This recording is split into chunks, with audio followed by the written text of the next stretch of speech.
የመንታ እናት ደራሲ ተሻገር ሽፈራው፣ ተራኪ ብሩክ ድንቁና ማህሌት ገዛኸኝ። አድማጮቻችን ክፍል 1 ትረካን ትላንት ተከታትላችኋል። ክፍል 2 ደግሞ አሁን ይቀጥላል።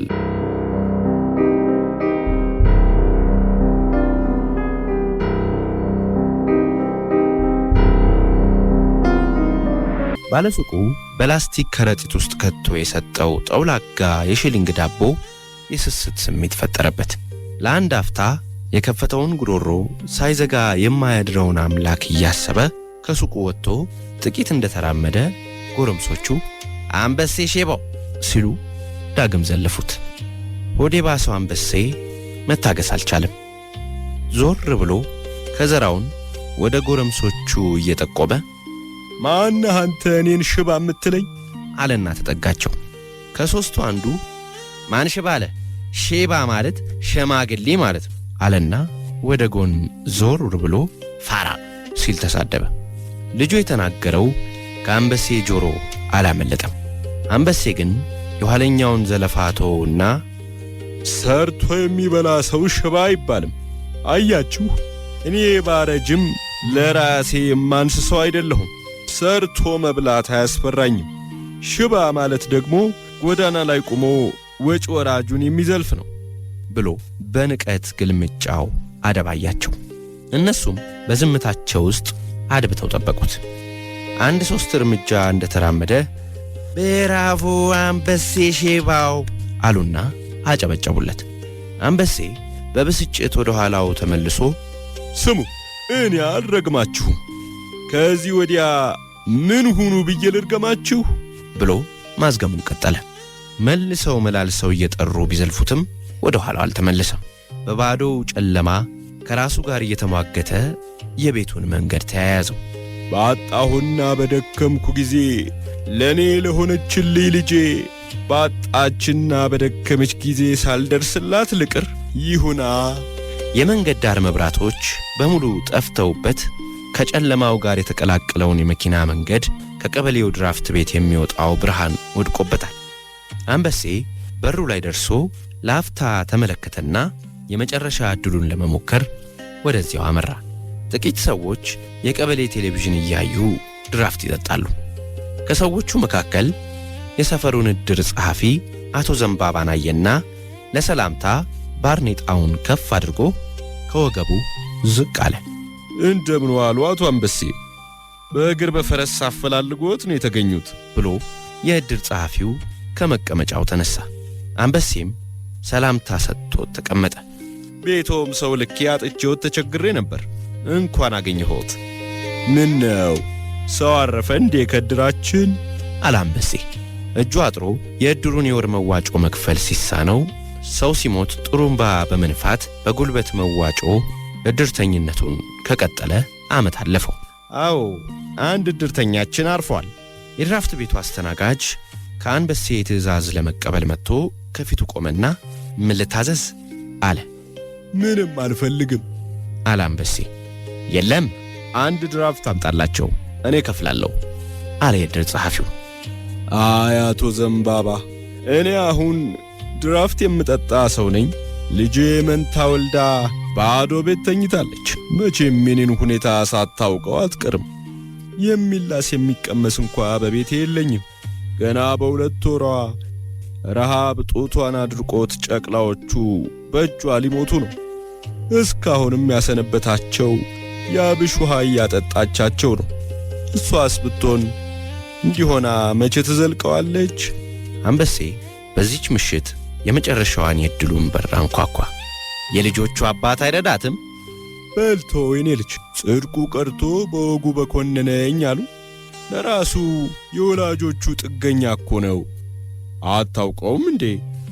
የአቶ ትዕግስቱን ልጅ በስተርጅና ድንጋይ ጠርበው አይደለም እንዴ መልሰው እሱን የሚጦሩት? የእኔን ሥራ ልመድ ቢሉት ብሞት እመርጣለሁ እያለ ሰውየው ሰርተው ያመጡትን አብሮ ይበላል። ይልቅ ከትከሻዋ ቢወርድልኝ እመርጣለሁ። እንዴት?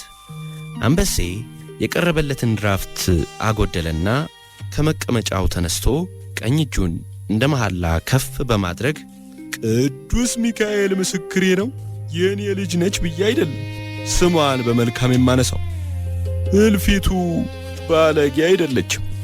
ግን አየህ መቼም ሴት መሆን ጣጣ አለውና ገና ቅሪት መሆኗን ስታውቅ ዲቃላ ይዘሽ መተሽ አዋረድሽኝ ይላል ብላ እግሬ ላይ ወድቃ ያለቀሰች ይቅርታ ጠየቀችኝ።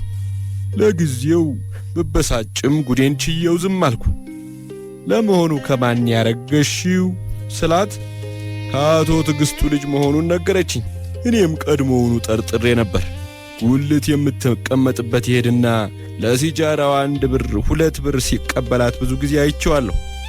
አሁን ከወለደች ጸድቅ ያለ ጎረቤት በሳህን የሚያመጣላትን ምግብ ሲበላ ከአንዴም 2 ያጋጥሞኛል።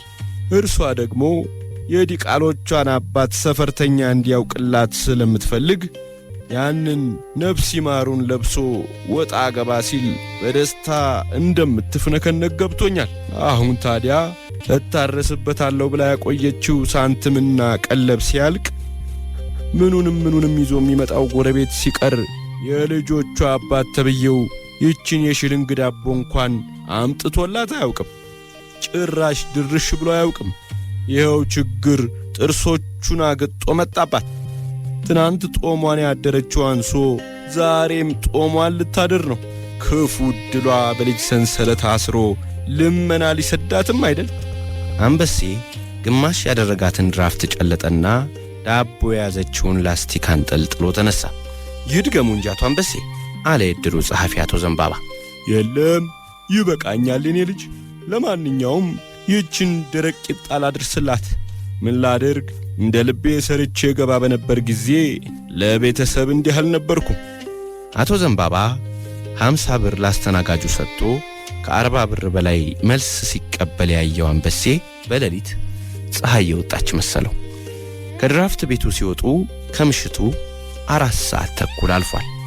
አንበሴ ብዙም ሳይርቅ አቶ ዘንባባ በልጆችህ ይዤሃለሁ፣ ለዚች ምስኪን አራስ ለዛሬ ራት የምገዛበትን አበድረኝ፣ የትም ጉድጓድ ገብቼ እስተተነጎድ ያመልስልሃለሁ ሲል ተማጸነ። አቶ ዘንባባ መልስ ከተቀበለው ገንዘብ ላይ 20 ብር አንስቶ ሰጠው። አቶ አንበሴ አይበሳጩ፣ ይሄ ክፉ ቀን ማለፉ አይቀርም። ይኸው ዕድራችን እንኳ ለ5 ሴቶችና ለ3 ወንዶች ሥራ ሊያስይዝ እየተዘጋጀ አይደል? አንበሴ ገንዘቡን ካገኘ በኋላ ለልጁ ራት ሊፈልግ ልቡ ብትንጠለጠልም እንዴት ነው እሱ ነገር የኔ ልጅ ሲል ጠየቀ። አንድ ልኳንዳ ቤትና አንድ የሴቶች ባልትና ውጤቶች ማዘጋጃና መሸጫ ልንከፍት ሁሉን ነገር ጨርሰናል። ቤቶቹን ቀበሌ በኪራይ ሰጥቶናል። እኛም በተቀማጭ ባለንና በእርዳታ ባገኘነው ገንዘብ የሚያስፈልጉትን ነገሮች ልንገዛ እየተዘጋጀን ነው። ሥራዎቹን የሚያገኙትን ሰዎችም ዕድርተኛው ሰሞኑን ይመርጣል። እስቲ ሁና ፈጣሪ ያውቃል። ደህና ደሃ መቼም ሀብቱ ተስፋው ነው አለ አንበሴ። በል አቶ ዘንባባ እግዜር ያቆይልኝ፣ በደህና አደር። እኔ ከዚቹ ቀበሌ መዝናኛ ልመለስና የልጄን ራት ልፈልግ። አንበሴ የዕድር ጸሐፊውን ሸኝቶ ተመለሰ። የፈለገውን ግን አላገኘም። መሽቷል። መንገድ ላይ ከምትገኝ አንዲት ሱቅ የሾላ ወተትና ተጨማሪ ዳቦ ገዛና በተረፈችው ገንዘብ ነገን ተስፋ እያደረገ ወደ ቤቱ መጓዝ ቀጠለ። ሰዓቱ መሄዱን ሲያስብ ልቡ ተንጠለጠለች። ይህኔ ልጁ ረሃብ የሚያመሳቅለውን የአራስ አንጀቷን እያስታመመች አባቷ ያለ ወትሮ በማምሸቱ እንደምትጨነቅ ገብቶታል። እንደ በፊቱ እየቀፈፈው ማዝገሙን ትቶ እርምጃውን አፈጠነ። ችኮላው ስለ በረታ አስፋልቱን ተወና ወደ ቤቱ የምታቋርጠውን ኮረኮንች መንገድ ያዘ። መንገዷ ዳፍንት የዋጣት መሆኗን ያወቀው እንቅፋት እያላጋው ግማሹን ያህል ከተጓዛ በኋላ ነው። በዋናው የመኪና መንገድ መሄድ እንዳለበት ማሰብ ሲጀምር አንድ ሰው ከአንድ ጥግ ወጥቶ ቁም፣ እንዳትነቃነቅ አለው። አንበሴ ለቅጽበት ልቡ የቆመች መሰለውና ወዲያው ከዘራውን አጥብቆ ይዞ ወደ ኋላው እያፈገፈገ ማነህ አንተ አለ። ከሌላ ጥግ ከጀርባ የደረሰ ሌላ ሰው አንገቱን አነቀው። አናቂው በአንድ እጁ ጩቤ ይዟል። አንበሴ አላንገራገረም። ሁለመናውን ፈትሸው ለነገ ተስፋ ያደረጋትን ገንዘብ ይዘውበት ሄዱ። አንደኛው ወደፊት ሮጦ ጨለማ ውስጥ ሲጠፋ፣ ወደ ቀበሌው መዝናኛ አቅጣጫ ያመራውን ትክ ብሎ በዓይኖቹ ተከተለው። ቀይ ጃኬት የለበሰ ጎረምሳ ቢጤ ነው። አንበሴ እንደ ዛሬውም በድንገቱና በእድሉ አዝኖ አያውቅም። ሰው መሆኑን ጠላ። ለልጁ ያሰበውን ገንዘብ የሌሊት ቀማኛ ሲበላው ምርር ብሎ አለቀሰ። ሁሉም ነገር ጨለመበት። ዙሪያው ገደል ሆኖበት እንደ አምድ ቆሞ ደቂቃዎች አለፉ። መሬት የጣለውን ከዘራና ለልጁ የያዘውን ዳቦና ወተት አንስቶ ወደ ቤቱ መግባት እንዳለበት ያሰበው ከፊት ለፊቱ ባትሪ እያበሩ የሚመጡ ሰዎችን ሲያይ ነው። 2 የቀበሌ ታጣቂዎች ናቸው። አጠገቡ ሲደርሱ ጉድ ሆንኩላችሁ ልጆቼ፣ ተዘረፍኩ አለ። እንዴ እርሶ ሽማግሌ አይደሉም እንዴ? ምን ሲያረጉ እስካሁን አመሹ? አለው ከታጣቂዎቹ አንዱ፣ አንበሴን በዓይን የሚያውቀው። አይ ወንድሞቼ፣ ቀን ጥሎኝ ነዋ። በጊዜ ቤት የማያስገባኝ ጉዳይ ነበረብኝ። እዚያ አመሸውና ወደ ቤቴ ስጓዝ 2 ሆነው እዚሁ ጠበቁኝ። ምኑን ተረፍኩ መሰላችሁ? ለአራስ ልጄ ምግብ እገዛበታለሁ ብዬ የተበደርኳትን ፍራንክ ነጠቁኝ። ስንት ብር ወሰዱቦ? 16 ብር ነው። ለእኔ ግን የ1000 ብር ያህል ነበር። ምን አይነት ልጆች ናቸው? ምልክት ይዘዋል? ወዴት ነው የሄዱት? አንደኛውን አልለየሁትም። ሌላው ቀይ ጃኬት የለበሰ ጎረምሳ ቢጤ እኔ በመጣሁበት መንገድ ሮጦ ወደ መኪናው መንገድ ሲገባ አይቼዋለሁ። ቀይ ጃኬት የለበሰ መንገድ ዳር ቆማ ከነበረች አንዲት ሴት ጋር ሲነጋገር የነበረ አንድ ቀይ ጃኬት የለበሰ ሰው አላየንም ወዲህ ስንመጣ? ሲል አንደኛው ታጣቂ ጓደኛውን ጠየቀው። አው ጥቂት እንደተነጋገሩ ሴትዮዋን ተከትሎ ወደ መንደሩ ሲገባ አይቼዋለሁ። ሴትዮዋም የዚህ ሰፈር ሰው ትመስለኛለች። አረ ቤቱንም የማውቀው ይመስለኛል። ታዲያ ለምን ሄደን አንፈልገውም? አንበሴ የጠፋውን ገንዘቡን አገኘዋለሁ የሚል እምነት ስላልነበረው ሐሳባቸውን ለመቀበል አቃተው። አይ ከንቱ ድካም እንዳይሆንባችሁ ከአውሬ አፍ ሥጋ ማውጣት ይቻላል ብላችሁ ነው? አይ ተስፋ መቁረጥ የለብንም። በምሽት እዚህ እያደፈጡ የመሸበትን ሰፈርተኛ በመዝረፍ ደጋግመው የተቀጡ ሰዎች አሉ። ከእነርሱ አንዱ ወይም ሌላ ጠጉረ ልውጥ ከሆነ ሕግ ፊት ብናቀርበውም አንድ ነገር ነው። የጠፋው ገንዘብ መገኘት ብቻ አይደለም ዋናው አለ ሌላው ጠባቂ። አንበሴ ታጣቂዎቹን ተከትሎ አቋራጩን ኮረኮንች መንገድ ተያያዘው። አቋራጩን ኮረኮንች መንገድ ይዘው ወደ ዋናው ጎዳና ተጓዙ። እኩለ ሌሊት አልፎ ጭር ብሏል። ውር ከሚሉ ውሾች በስተቀር ሰው የሚባል በመንገዱ አይታይም። አንበሴና ታጣቂዎቹ የአስፋልቱን መንገድ ዞረው ወደ ሰፈር ውስጥ ገቡ። አንበሴ ሰፈሩን ከእግር እስከ ራሱ ያውቀዋል። ትዳር ይዞ ልጆች ወልዶ ከ40 ዓመት በላይ ኖሮበታል። ኑሮ አስገድዷቸው በሴተኛ ዳሪነት የሚተዳደሩ 1-2 ሴቶችንም ያውቃል። ከእነርሱ የአንዳቸውን ቤት ቢሆን በሌሊት እንዲንኳኳ አይፈልግም። እዚህ ሰፈር ነው እንዴ ሰውየው ገባ የምትሉኝ? ሲል ጠየቀ አንበሴ ቤቱ ደጃፍ ላይ ቆሞ። አዎ እዚህ ቤት ነው ያለችው ሴትዮዋ አለና አንደኛው ታጣቂ የተዘጋውንና ከውስጥ መብራቱ የጠፋውን የአንበሴን ቤት ጠቆመ። ሃይ የኔ ወንድም፣ ቀድሞውኑ አጉል እንዳትደክሙ ብያችሁ ነበር። ይሄማ የኔ ቤት እኮ ነው። እዚህ ቤት ውስጥ ወንድ ይዛ የምትገባ ሴት የለችም። እኔ ሌት መጥቼ ሌት የምገባ ሆንኩና እናንተን ለመሰለ ትንሽ ራቅ ያለ ሰው ቤቴ እዚህ መሆኑን ባያውቅም 40 ዓመት የኖርኩበት ሰፈሬ ነው። ልጄ ደግሞ መንታ ወልዳ የተኛች የማርያም አራስ ነች። ታጣቂዎቹ ተደናገራቸው። እንግዲህ ተሳስቼ ይሆናል። ለማንኛውም አንድ ቀን ከልማደኛው ማጅራት መቺ ጋር እንገናኛለን። እርሶ እንኳን ቤቶ ደረሱ፣ ደህና ይደሩ አለ እየመራ እዚህ ድረስ ያመጣቸው ታጣቂ። ሁለቱም ተመልሰው ሄዱ። አንበሴ የተዘጋውን በር ቀስ ብሎ አንኳኳና እልፊቱ ሲል ተጣራ። ድጋሚ በቀስታ አንኳክቶ ከመጣራቱ በፊት ዶሮ ጮኸ። ማን ነው ስትል ጠየቀች እልፊቱ። እኔ ነኝ እልፊቱ፣ አንበሴ ነኝ። የአሮጌው መዝጊያ ንቃቃቶች አይታዩም። ከውስጥም መብራት አልበራም። እልፊቱ አንዴ ድምጿን ካሰማች በኋላ ጸጥ አለች። ይሄኔ ያንን ደረቅ ጡቷን መንታዎቿን ግራ ቀኝ አድርጋ እያጠባች ይሆናል። አይ ደሃዋ ልጄ፣ የመንታናት ተንጋላ ትሞት የሚሉት ምሳሌ በአንቺ ላይ ደረሰ ሲል ለጨለማው አወራ። ደቂቃዎች አለፉ። ዶሮ ደጋግሞ ጮኸ። እልፊቱ ተጣራ። የእርሱን ጥሪ የሰማ አንድ ጎረቤቱ በሩን ከፍቶ ወጣና ጋሽ አንበሴ ችግር አለ እንዴ? ከቅድም ጀምሮ ከሰዎች ጋር ሲነጋገሩ ሰማውታለሁ አለ። አጉል ረበሽኳችሁ?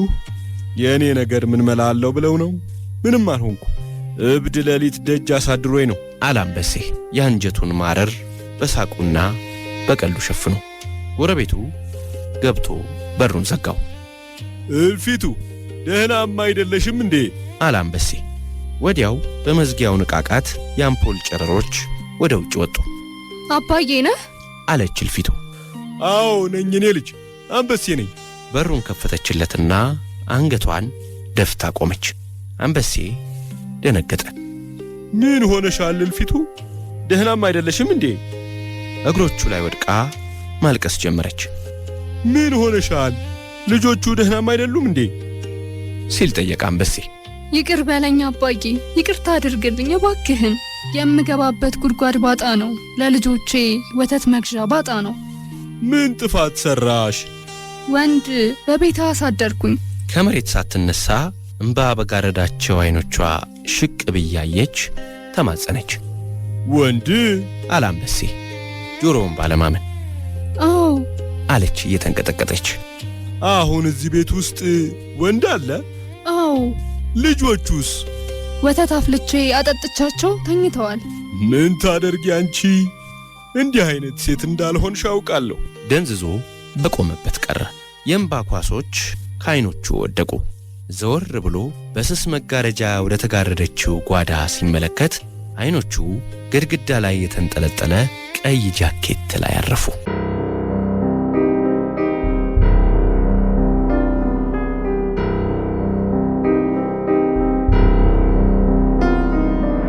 የመንታ እናት ደራሲ ተሻገር ሽፈራው፣ ተራኪ ብሩክ ድንቁና ማህሌት ገዛኸኝ። አድማጮቻችን በክፍል 2 ያደመጣችሁት የመንታ እናት ትረካ የተከታተላችሁትን ይመስል ነበር። ስለ አብሮነታችሁ ከልብ እናመሰግናለን።